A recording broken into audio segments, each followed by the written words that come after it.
New Thought Media Network. We are a global broadcast network of positive music, media, and entertainment, inspiring humanity's evolution along the journey of enlightenment and creating a world of love, peace, empowerment, and prosperity for all. New Thought Media Network. Positively inspiring.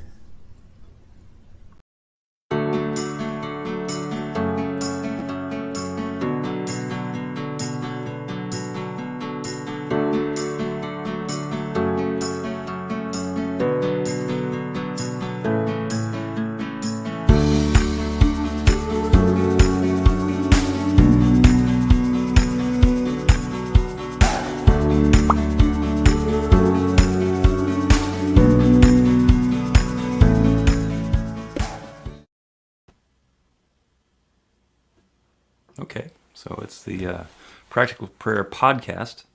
I'm Reverend Bill, and I'm going to deal with my abandonment issues because Robert Brzezinski was here just a moment ago, but he had a lunch appointment that he had to go to. And Carol was here right before we started the opening videos, and then she disappeared. And she was kind of talking about what we were going to be talking about today. And hopefully she will be back again very shortly. So when we were having the conversation before the show, because what we're doing now is this is basically the pregame for the Practical Prayer Podcast, which we record every Monday at 1 o'clock in the afternoon. Carol tells me that she got kicked out and she's trying to reconnect, so she'll be back any second now. Way back in the good old days, when I was on the radio here in Philadelphia in the mid '80s. We played a game called Name It and Claim It. And here's Carol back now. Hi. Welcome back. Yeah, thanks. You introduced us and everything. We're all in? Yeah. Oh, Well, happened? We're doing the pregame here. So I was talking about back in the good old days, in the 80s, when I was working on the radio in Philadelphia. We had a contest called Name It and Claim It, where we would play a really obscure oldie. And the first person who called up and identified the song title and artist got a copy of the single. Wow. Okay. And that's such a metaphysical game, because that's the game that we're playing all the time. Name it and claim it. Look at something, give voice to it, say, this is mine, and then embody it, and that infinite creative power that creates everything brings it into our life. Interesting that you should present it this way. And we'll take caller number 12. Just kidding.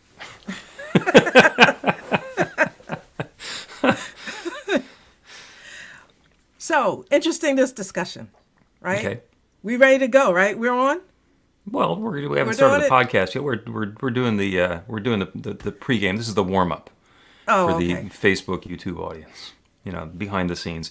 And by golly, we are way behind the scenes today. This is one of those, you can't control everything, even though you think you can control it. Last week, you disappeared. This week, I disappeared. And I'm like, all right, don't panic. Just reconnect. It'll be okay. Yes. It'll be okay. And then, we'll take the recordings and send them off to David in Bosnia and Herzegovina, and he'll send them back, and they'll be on the podcast, and all will be well with the world. All will be well. All is well with the world, and we'll just continue to notice that. Exactly. I like that. So the podcast today is going to be about prosperity and abundance. Yes. Is there anything else that I need to know about that, or that you want to talk about that before we start the podcast?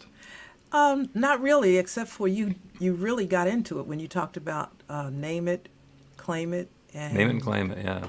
Yeah, I think that's important because it's nuances in there. But it's the truth, but it's still some nuances in there. Because I was reading something by Florence Scovel Shinn, and she talks about mine, or, by divine right, claiming what is yours by divine right in the right way and all of that business. So this is perfect. Even when you said name it and claim it, I said, that's great. Okay, perfect. All right. And by the way, 66. there isn't you said anything you need to know. There isn't anything you need to know in advance. You always are way ahead, so. Well, I either have a really good answer or I tap dance around the question. which is good. That's what the program is. You know, you're able to dance, All right? right. I'm going to press the magic button and we're going to start the podcast. Okay. A practical prayer is a prayer. Sorry, take two. A practical prayer is a prayer that works. These discussions between Reverend Bill Marchioni and Carol Lawrence dive into the details of how it works and how to work it. Reverend Bill is a New Thought minister and the author of Practical Prayer for Real Results. Your new life begins with a new thought. Carol Lawrence is on a spiritual quest, finding the New Thought teaching after decades on the pulpit in 3 different traditional denominations. I've got some questions. Together, they're exploring the philosophy and activities that come together from many of the world's religions to create the practical spirituality that is New Thought.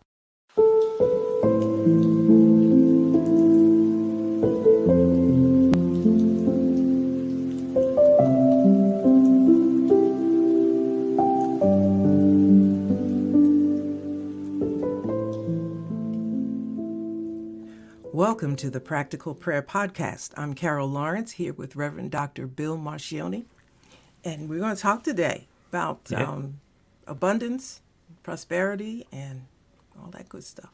Okay, abundance and prosperity, which are very interesting topics, especially for people who are interested in creating new experiences of prosperity in this here abundant universe. It's also one of the things that gives New Thought a bad rap, but I will let you frame the question or the topic, and then I will diverge appropriately. Well, it's interesting that you said that it gives New Thought a bad rap, because I actually thought it was one of the things that made New Thought quite interesting in the explanation and the understanding of it. So to me, it straightens out a lot of things that are normally not understood. For example, in the traditional church, name it and claim it had its time, and it quickly got a bad rap, quickly fell into a kind of disrespect type thing. So, yeah, I'll leave it at that. Explain a little bit. Okay, so back in, and we were talking earlier, you were talking about back in the 80s, right? I was not spiritual in the 80s, or if I was, I didn't know it. Well, yeah, but you were talking about in the 80s there were a game, and I thought, my mind is going back a little further than that, maybe 70s-ish. Anyway, it was like a name it and claim it period, where everybody was talking about name it and claim it. And to me, these cliches roll through the church without very much explanation, and then it's misunderstood and taken out of context, and then everybody gets pissed off and says, well, like, you don't want to get involved in that, And so name it and claim it was one of those deals, I'm going to get involved in that. And I thought, could we kind of understand these cliches that come through here? And because they may have some roots elsewhere that make sense. But, hey, who am I, right? I'm just Well, a you have sister just from West Philly preaching, you know what I mean? Yeah, you have set us up for quite a wide-ranging conversation. So let's start with principle. And the principle is that this is an infinite universe. And that is what abundance is. There are billions of galaxies. Each of them has billions of stars, solar systems, and those have planets, and those planets have whatever it is that the planets have on them. Just here on this one planet Earth, there are billions of human beings and billions of other creatures, and we can't count the leaves on the trees in any one of the forests, and there are lots of forests. So it is that level of abundance, of infinite rich abundance, of this everything everywhereness. It is an abundant universe. And the reason that's important is because when we get into a practical prayer, the first step is to recognize that aspect of the infinite. In this case, it's abundance. And the second thing we do, step number 2, is we declare our unity with it. Because everything is created by the one, and everything includes me and you and everybody else. All of everything that's true anywhere is true everywhere, and it's true of us. So that infinite abundance is available to you and me right here, right now, and always. So I don't have to say I am abundant, because that's my nature. We have different times when we're experiencing lack or sufficiency, where we're having poverty or prosperity. And so what we get to do is, knowing it's an infinitely abundant universe and it can provide any resource that's required in any circumstance or situation, I can claim prosperity. Because it is not possible that an infinite creative power that can create galaxies cannot come up with another leaf for my tree, cannot possibly grow a tomato in my plot of soil, and can't allow the pieces to come together so that I can pay the mortgage the first of the month. So we acknowledge that infinite abundance, and then we declare our experience of prosperity and enoughness and supply and sufficiency along with it. So that's the relationship between prosperity and abundance. Abundance is a nature of the infinite, and prosperity is our experience of that abundant nature. And usually it's in our financial affairs. And I really appreciate that you gave that, which seems to be background. It's like foundational understanding of abundance, because we know that we would all agree with you that it's an abundant universe. It's like plenty everywhere, and like the apples have a bunch of seeds, and you put a seed, you get a whole grove of trees and all that. I mean, however you look at it, whatever example you give, it's a lot. It's more than enough. It's more than enough. What happens when you don't experience that abundance, and you said the prosperity is the experience of the abundance. Yeah. When you don't experience it, then you got to wonder, you start asking yourself some questions like, why am I not experiencing this? Why is it not manifesting or showing or demonstrating or happening in my life? Right. What's wrong? It's like that's all out there. So you got to come up with some reasons why it's not happening. and I think that's where the whole thing starts to go kaflooey, because if it's all there, it's God, it's good, then if it's not reaching me, there must be a reason. And so I got to create I got to have an understanding of why somebody else gets it and why I don't. And so you see where I'm going with this? I'm bad. I've done something wrong, and there's a whole bunch of, I'm trying to punishing me. Yes, and I'm trying not to use the S word, sin. So we know what the S word is. I'm trying not to use that because that's a whole nother discussion. But there must be something that's keeping me from the abundance that's there. Okay. Well, I'm going to tag you with that one. We're going to go right for the S word. Sin. Because that is so charged. Sin is that for which we are being punished. Something that God wanted us to do that we didn't get the message, or we ignored the message, or we flouted the message, and we did it wrong and should have known better, and now God's punishing us.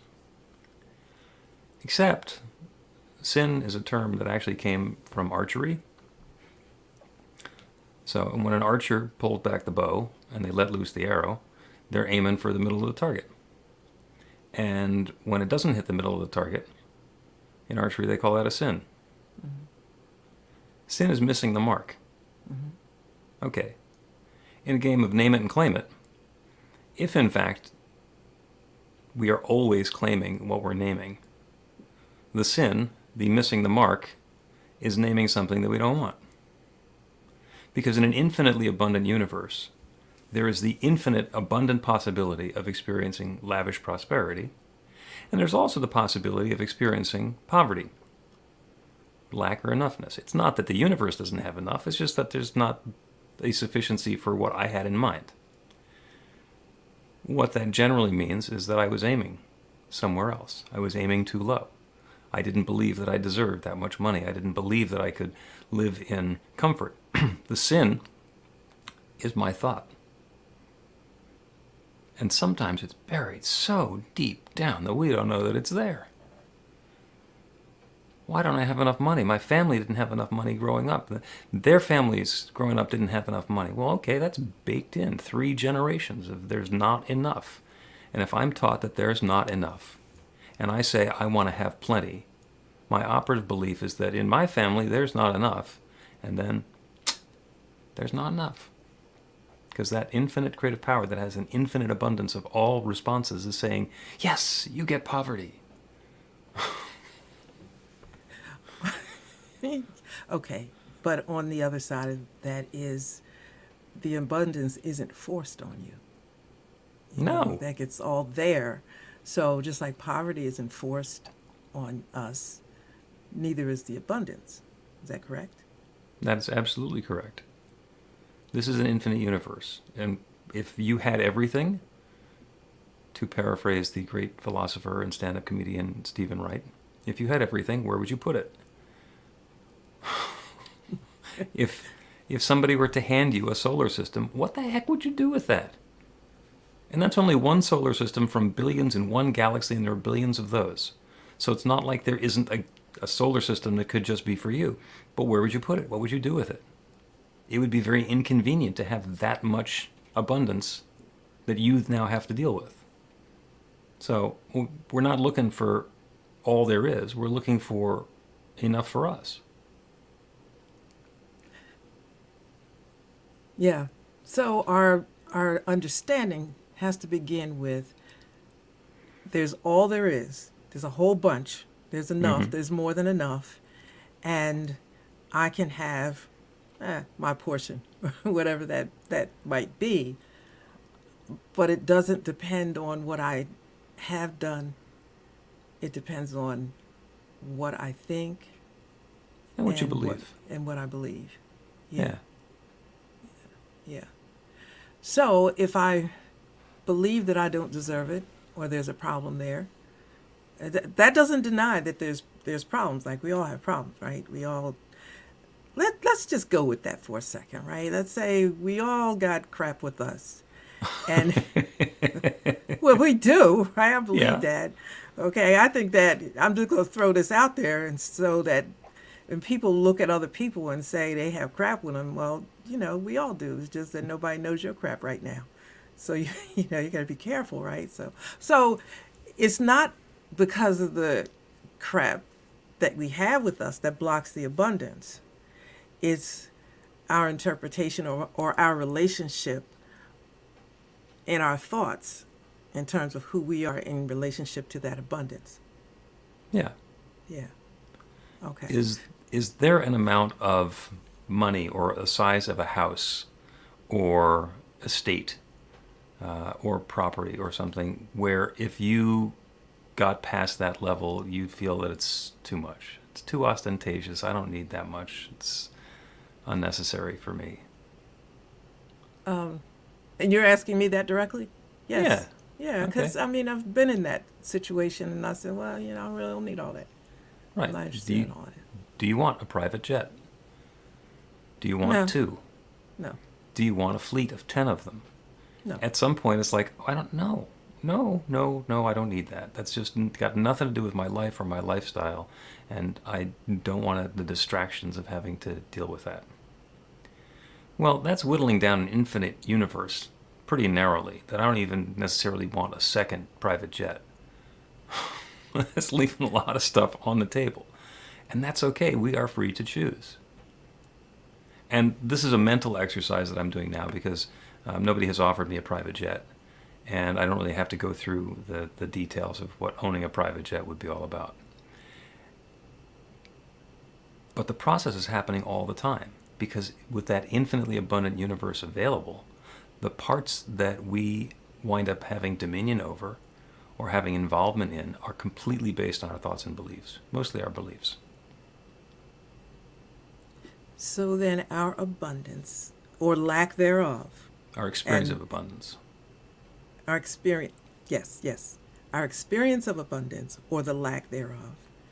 And the lack thereof piece is the part that people are concerned about because they're saying, I don't have. It has nothing to do with anything except for what you think or how you think. Yeah, it's Or what how you you live. believe. Because I can think I want to have a fleet of private jets, but if I don't Okay. believe that I'm going to embody those private jets, then the universe says yes to my belief that I don't need the private jets, and I continue to sit here with just a car. Okay, so then it's it's up to us to to intelligently figure out what it is we actually want. Yes? Yeah. And there's a really good technique that we can use to determine what it is that we believe we deserve. Let's take a break and come back and talk about our deservability. You can put practical prayer to work in your life, and Reverend Bill Marcioni can help. He is offering an online class that teaches you to create your own practical prayer in 5 weekly 1-hour sessions. The final hour brings your practical prayer together, anchored in live original music by a notable New Thought musician. Practical prayer is based on the most effective prayers found in religions and spiritual practices all over the world. Use it to deepen ever more fully into the truth of your spiritual nature. It's the core of a transformational spiritual practice that's simple, even if it's not always easy. Reverend Bill is also available for private spiritual counseling prayer sessions. Together, you'll lean into the challenges you've experienced in life and explore the transformation that's possible through practical prayer. You'll uncover old, hidden beliefs and uproot them to make way for the life of your dreams. Everything you need to know is on the website at b-the-light.com. That's b-the-light.com. Welcome back to the Practical Prayer Podcast. I'm Carol Lawrence here with Reverend Dr. Bill Marcioni, and let's go. Okay. Well, before the break, we were discussing how you can tell what you believe. Because if I am having an experience of lack, and a lot of times we talk about it in terms of prosperity, but it could be in terms of relationship. I'm not feeling loved. Or it could be in terms of health. I'm not feeling well. Or writer's block. I'm not feeling creative. If I'm dealing with some experience of lack, and I want to know where it came from, it's because I have a belief somehow in the lack that I'm experiencing. For some reason, there is something buried deep down that doesn't believe that I deserve it, that doesn't believe that I can have it, that doesn't believe that this good that I say I want is available to me. And the infinite creative law that creates everything says yes, and it says yes to that belief. Even if it's a false belief, it's something that we believe that's not true. If it's a hidden belief, we don't know that we believe it. That's what's operative. And so if I'm looking at my life and I'm not experiencing abundance or prosperity in the way that I want to, there's something in my belief system. There's something in my consciousness that is keeping me from that. And it'd be lovely to blame God for putting the wrong thought in there, but we're all on our own path. That's pretty strong, to say that we are responsible. That can be a rather new concept or an idea for some. I think that's the scary one in New Thought. Well, I think once you get the hang of it, depends on, and then it depends on, what kind of spirit you have, right? Like I personally really love the idea that I'm responsible. Yeah. I don't like the idea of blaming God because then if I blame God, then I got to figure out what's wrong with me. Then the conversation's over because then I can tell you what's wrong with me. Alienated God again. Yeah, so I think it makes more sense to me since I remember in Genesis, God gave us dominion or gave man and woman dominion over everything. So listen, you're in charge, be in charge. Right. And that means laying it all out and evaluating all the information that you have and make a decision from there. I think it's easy to say we don't deserve. That's easy, because then there it is. Like who deserves anything really, or we deserve everything, depending on how you look at it, right? A lot of times people are much more comfortable giving a gift than receiving a gift. Mm-hmm. Especially if it's a big gift. Oh no, I couldn't possibly. Oh, yeah, even compliments. People duck compliments.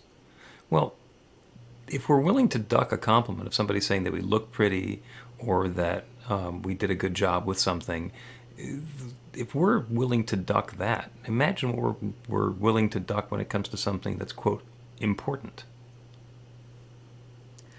Yeah, but listen, I can take a compliment, okay? Like, I have no problem with compliments, especially since I'm 68, right? Anybody got a compliment for me, I'm taking it. I'm not, whatever. But I take it for what it's worth. But then you don't think about that as deserving anything. It's just like gratitude, right? But it's not about deserving. It's just about being. About accepting, yeah. The only and the only deservedness part of it, now that's the right word, the way you say it, but is just being who we are. Like, I have 3 great kids, I love them. They're weird like their mother and just really, and sometimes I get mad at them. They probably get mad at me, but there isn't anything I would deny them. They don't deserve anything. They are everything. They are everything. They deserve everything that I, can give them. And I figure like God might be the same way. Yep, God is the same way. And God has infinite resource, infinite abundance to say yes with. Yes. Because if one of your kids came saying that they want a fleet of executive jets, you'd have to pause. It's like, that's going to take a while. But I go into figure though, right? Okay, so now let's figure out how we can get what you want. You sure you really need this? But if you do, exactly, and then you start negotiating. Do you really need 6 Gulfstream jets? Can we just get a ride on one and see if we get it out of our system? Right. So, yeah, and in that regard, I just am so glad that we're discussing this, because you can get stuck in the abundance and prosperity, the place in between, and come up with some really false reasons why the prosperity isn't flowing. And there are probably even more, but it's based, I think, on basically what you said. Florence Scovel Shen, which I'm reading. This is Women's History Month, and so I'm doing some things with some of the great women in New Thought. And she talks about having things by divine right. And when I first read that, I'm a word person, right? I'm going to dig out I take every single word apart. And she's like, divine right. So what does that mean? It's mine by divine right. Right means justice and fairness. And well, maybe I don't, listen, I don't think divine right means what is rightfully mine. And if I have this connection with the infinite that, Reverend Dr. Bill Marcioni says I have, then it's mine by divine right. Absolutely. And as long as I'm not trying to do anything negative with it, if it's helping me and others around, is that fair? You can want that wonderful stuff for negative, nefarious purposes. You can want, weapons to injure your neighbors. And because of the nature of the universe, what tends to happen is when we use the laws, the creative laws of the universe, to create something that's going to cause harm to someone else, it generally will cause harm to us first. Yeah. When we're doing prayer for somebody else, the first 2 steps are the same. There is one infinite creative power that creates everything that has created me. I am using that same creative power to create my life. And so is Joan. And the good that I'm claiming for Joan, I'm now claiming for Joan and for me. And if what I'm claiming is not good for Joan, it's going to be not good for me too. Because there's only one. That's another part of the retraining your thoughts beyond the level of self. Which is, we don't want to skip over that part. I mean, you brought it up now, but sometimes I think that can be skipped over. It's not just, because we're not in this by ourselves, we're in this all together, everybody. Absolutely. Yeah. Now, to have something by divine right, by divine appointment, it mentions that in Scripture. It is the Father's good pleasure to give you the kingdom. It does not say a little portion of the kingdom. You can have the guest house in the kingdom. You can have some of the leftovers in the kingdom. It's all of it. It is all yours. It is all everyone's by divine appointment. There is no external limitation as to what we can embody or express, or the channel that can flow through us to bring that goodness about. This made me think about when you brought that up. It's ours. It's everybody's. We're all in this, together. I have worked alone a lot. I have a wonderful office. I always have. Wherever I went, always my office got set up beautifully first. And here's the thing. Like, whatever goes on in my office, whatever I think of, it's perfect. Everything is right. You cross that threshold. You kidding me? I agree with everything I say in this office. It's when I go outside or take the thought outside, it gets a little shaky because now I have to take into account somebody else's opinion or thought, if I choose to. And well, even if you're not taking it into account, that still might be there. It may be there, but I don't know anything about it. I don't care anything about it. But let me finish telling my story. Okay. I don't care. I didn't care at one point. But then I started thinking that I'm not the only one in this, whatever it is, alone. So I got to allow myself to hear other voices. That can be a little threatening, and I know you're thinking about the control freak, right? Control freaks don't want to hear nobody else's voice. But if you are really interested in this being for the good of everybody, and everybody, yourself included, and we're all in this kingdom, I had to personally learn how to take what happens in this office, thoughts, plans, whatever, and allow other people to have a listen, and think about what people said and blah, blah. And once you do that, things open up in a very different way. So now I laugh, right? Whatever goes on in here, I agree with. It's 100% right. Now, it's after I leave here, it becomes different. But it's almost a joy to take things outside of my own space because, if it's just with me, that's cool for a while, but then I get bored with it myself, right? So I have to allow other people. It's a kingdom thing. It's all a kingdom thing. Yeah, and you can go and plant some tomato seeds. You know that you're going to get tomatoes, but you don't know how tall the vines are going to be or how many tomatoes you're going to get, whether it's going to be in July or in August. So there's always some new information and some new experience that comes along in the unfolding. Yeah. You know what? I'll tell you a story about those tomatoes. Okay. I had a garden one time. I never grew anything before, so I grew some tomatoes. It was so many tomatoes, it was ridiculous. I had baskets and baskets of tomatoes. I would sit out front because people would, listen, take them, please. I had no idea that kind of abundance would come out of so, and they kept coming and coming, like the whole season. Every time I got up, there were more and more tomatoes. But isn't that the same as the manifestation or the demonstration or the evidence Absolutely. of God's, in our life? I often think about those tomatoes. Thanks for reminding me. You're welcome. Now, at the very top of the podcast, I mentioned that New Thought sometimes gets a bad rap. So let us take a break, and when we come back, I will explain the bad rap, and we'll do a prayer in counter to it. Okay. Learn to put practical prayer to work in your life. The steps are simple to learn and let you begin to get real results to create the life of your dreams immediately. Reverend Bill Marcioni's widely acclaimed book, Practical Prayer for Real Results, gives you a clear summary of the New Thought principles behind practical prayer and the series of easy-to-understand steps found in the most effective prayers from religions and spiritual practices all over the world and throughout history. Practical prayer is not a replacement for your religion or practice. It's a technique to make the work you do in consciousness even more effective.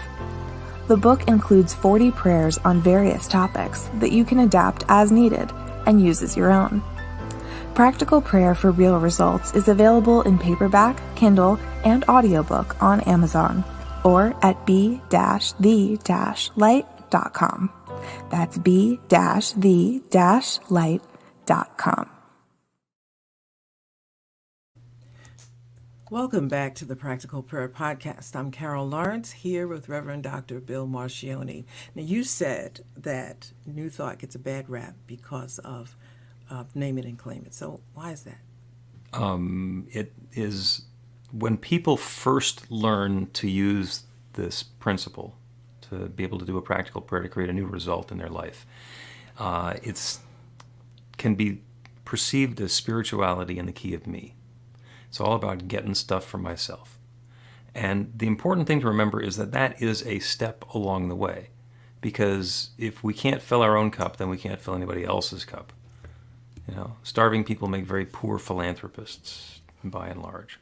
So what we want to do is make sure that there is enough for each of us. And some people get stuck there. Some people get in so that they can manifest something wonderful and, you know, get a wonderful income or a new job or a relationship, and then they stop. And instead of proceeding along and getting into the fullness of this teaching and all of the implications that it has, they stop there. And so the bad rap is that this is a get-rich-quick scheme. It's a shortcut to prosperity, and that's just the first step on the path. Yeah, I see that. I really don't give too much respect to the bad rap stuff like that, because that's like anything else. You know, if you read the Cliff Notes, you're not going to get the whole thing. So there's a reason they wrote the whole book. Yeah, and I, you know what, you struck a nerve with me there, because I just don't like the idea of bad raps when you haven't read the whole thing. You know, you read the headlines and you don't read the story and you got an opinion. Well, you know, you get what you get. But if you want to, and then why would a whole philosophy be built and survive on something, and you think you know the whole thing because you just got the headlines? Come on, you know what? Right. That's like, you know. But and that's I've, how and that's I've how the world encountered, works. Yeah, but you know what? And I guess I better get. Carol doesn't like the way the world works. Yeah. Let's have the world work different. Well, and, you know, we all have our buttons, you know, and that's one of mine. Like, here's what my dad used to tell me, and we're going to get to this prayer promise. But my dad used to say, you know, Carol, if you want to change the rules, he said, you want to break the rules, no problem, but find out what they're there for first, then figure out whether you want to break it.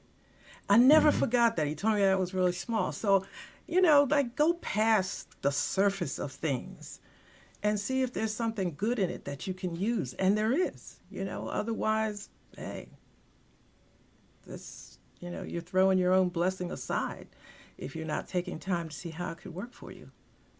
Yep. It is possible to take a practical prayer, to take the process of practical prayer and whittle it down to a prayer for just getting more stuff for me. And it's possible to whittle it down even further, so it's just affirmations. It's not even necessarily a spiritual practice, just claiming my good. I am prosperous. I have plenty of money to pay my bills. I have a hot babe on my arm, whatever. And just to do those affirmations. And that works until it stops working. Because if I'm able to convince myself that I have plenty of money, then the money will show up.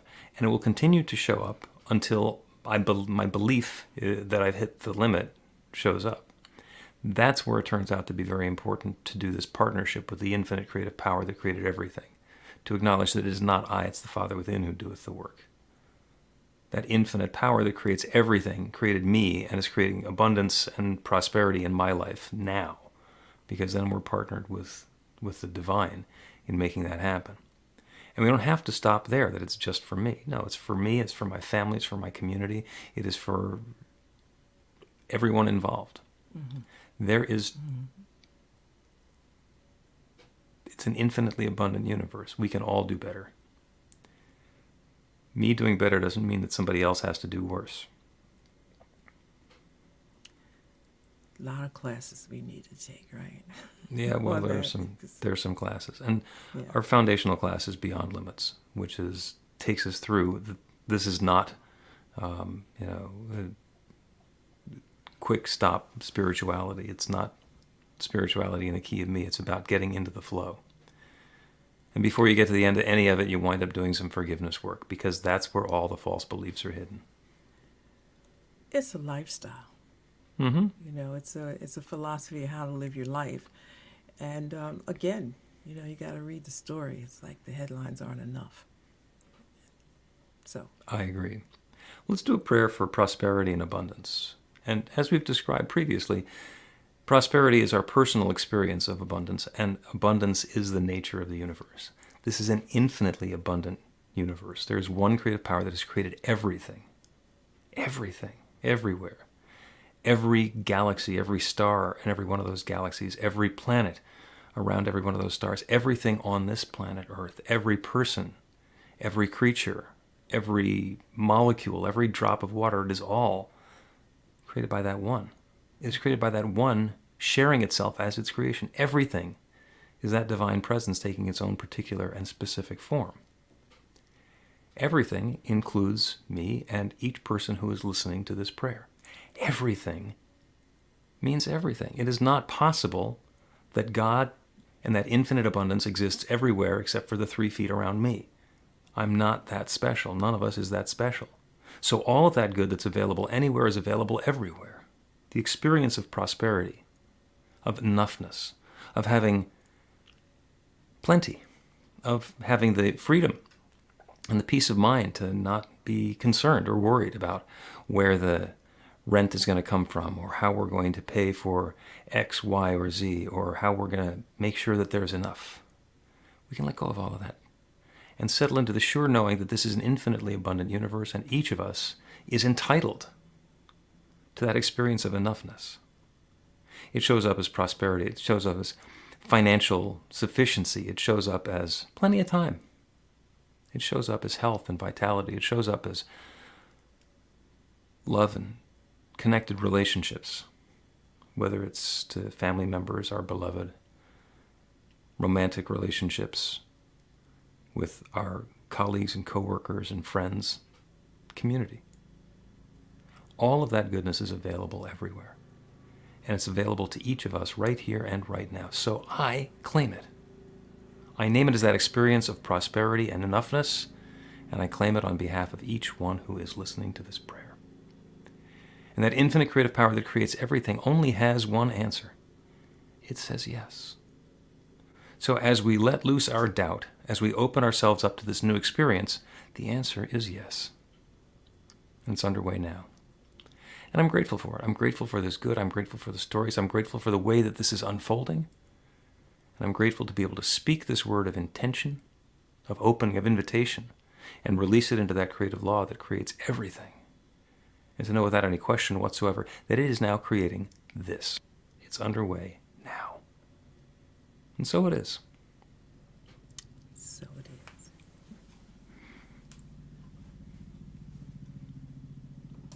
The Practical Prayer Podcast with Reverend Bill Marchioni and Carol Lawrence is a production of BeTheLight.com, be-the-light.com, where you can find more information about practical prayer for real results. Our theme is by Music of Wisdom.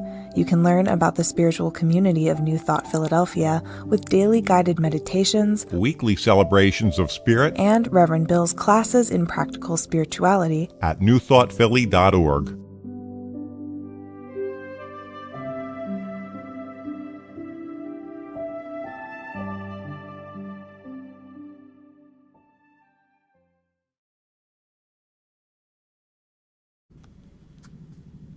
Well, that was my first time running the video all by myself. How'd you do? I don't know. I think I did okay. We had a couple of people who were asking some questions. We had Fiona, who's in Geneva, the one in Switzerland, wanting to know if this is interactive or just listening to us talk.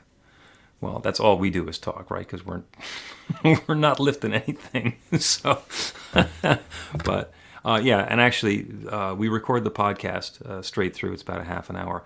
But before the podcast and after the podcast, we address questions that are coming through in the chat. And according to Robert, there's even a way for us to be able to invite somebody else into the conversation for the pre or post game show. So with the person that was asking, were they asking to interact during the conversation, during the time that we're talking? Yeah. And there's no way for them to do that. You distract me enough. I don't want to open it up to the entire world. So, okay, so if...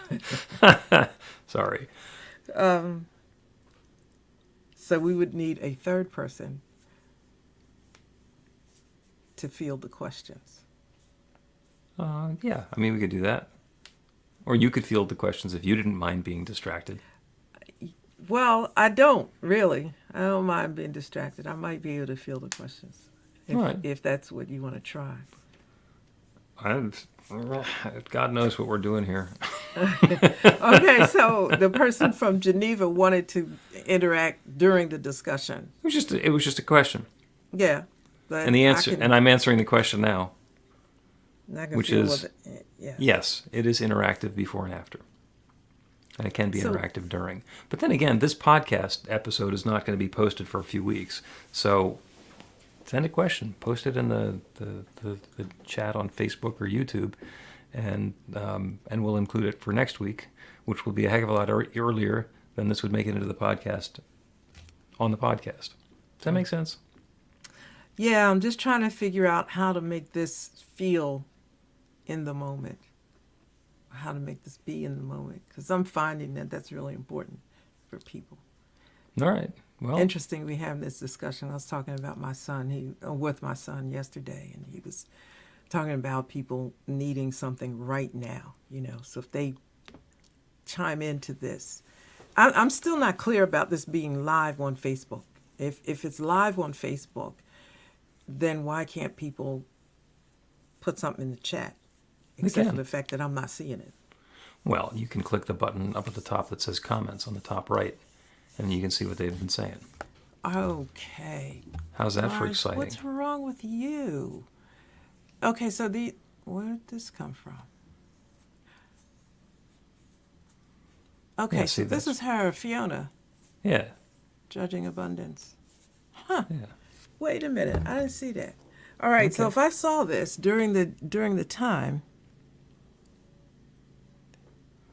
Oh, yeah. It's a great conversation. Yeah. Okay. And then apparently you can click the button so that I can have that comment come up on the bottom of our little screen over here. Okay, so let's say you did that, and I said, Fiona has a question. And Yeah. you answered the question. You could Yeah, answer the question right then. Yeah, and actually, knowing the two of us, what would happen is we would get detoured by whatever the question is, and the whole podcast episode would change. And that's just fine, because it's just the two of us talking for a half an hour. And it's not Okay. like we have a topic that we need to cover. I don't have a problem with this. You can even All right. say, if you want to do it, take the chats at the midpoint. That's good. I tell you what, we'll do this again next Monday, 1 o'clock Eastern time, and the sky's the limit. Bring your friends. We'll chat it up. We'll see what happens. This is interesting. All right. They're not hearing what we're saying right now, right? Oh yeah, they are. We're still broadcasting. Okay. So we're ruminating. This is like the post game show, so people will be able to see this part of it as well, with the light bulb going off on top of Carol's head. Yeah, it is a light bulb on, because right now you can manage this real simply. But that's not my concern. You can manage this real simply. Yeah, the fact It's of the just that matter when is, there was a whole lot of chat going on, that might be a little bit different in terms of taking it in another direction. But Right. even that can be managed as well. Yeah, it can. And if somebody wants to be interactive with us, I will remind you that twice a day I do a meditation on Zoom. A lot of times you're there in the morning meditation, 8 a.m. and 6 p.m. Eastern. Community gets together. It's usually somewhere between about 4 and 18 people who get on the Zoom, and we just check in with each other because it's the same regular folks. And then we do a meditation. And what we do in the meditation and the prayer that comes out of the meditation is completely based on what happens in the discussion going in. Make it up on the fly. So anybody who really loves that interactive thing can do that. 8 a.m., 6 p.m. on Zoom. newthoughtphilly.org gives you all the information about how to get into it. Oh, or the meetup group, but don't need to get into that now. Yeah, I'm still sitting over here thinking about how I never clicked the comments button. Because I thought it was not that, but I'm getting it. I'm getting it. All right. Okay. I'm going to click the button and end the broadcast. All right.